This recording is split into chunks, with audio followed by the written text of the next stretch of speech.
Hey, Cowboys Nation! Let's go for another round of news from the Team of America. Don't forget to subscribe and leave your like.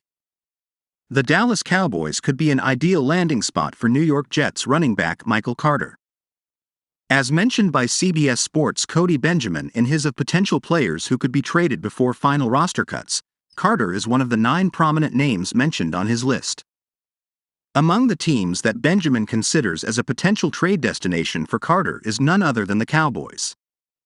Benjamin argues that Carter is the odd man out in New York following the high-profile signing of Pro Bowl running back Dalvin Cook.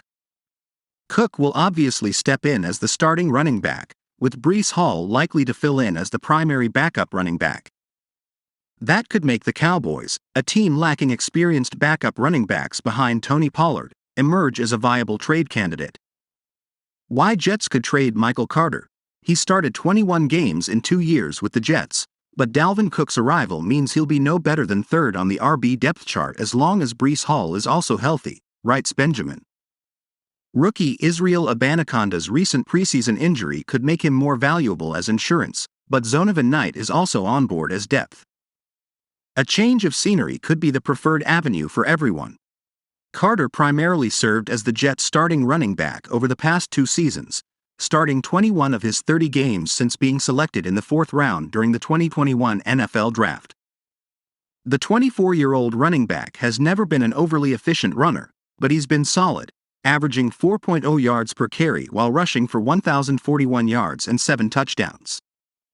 He's also been a dependable option in the receiving game, posting 77 receptions combined, 41 receptions last season alone, over the past 2 years. Carter actually ranked 15th among all running backs in receptions last season despite appearing in just 496 offensive snaps, just 48% of the Jets' snaps as a team. According to Pro Football Focus, Carter posted just a 61.3 offensive grade last season. However, he did show the ability to turn in big plays, registering a breakaway percentage of 30.6% and rushing for 123 breakaway yards, rushing yards on designed attempts more than 15 yards. During his collegiate career, Carter was named a first-team All-ACC selection. He also helped establish a rushing record with teammate Javonte Williams as they ran for a combined 544 rushing yards in a win over the University of Miami, the most by 2 running backs in a single game in college football history. As Brian Costello of the New York Post wrote in his analysis following the Jets' final preseason game, Carter's stock is down entering the regular season. The third-year running back had an underwhelming camp, writes Costello. He received plenty of carries with Breece Hall missing most of camp as he returns from ACL surgery.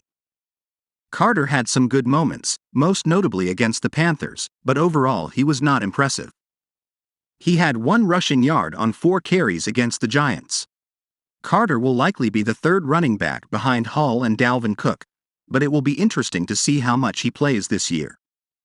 How Cowboys could acquire Michael Carter? The Cowboys are certainly a team that is always looking to get better. They recently pulled off a deal with the San Francisco 49ers for Trey Lance in exchange for a 4th-round draft pick. The question is, would Dallas be willing to part with another day 2 pick to bolster the running back rotation? By all accounts, the Cowboys sound confident in Rico Dowdle, Deuce Vaughn and Malik Davis to carry the load behind Pollard. But if Dallas can acquire Carter for a meaningless 7th-round pick, it's hard to envision them saying no.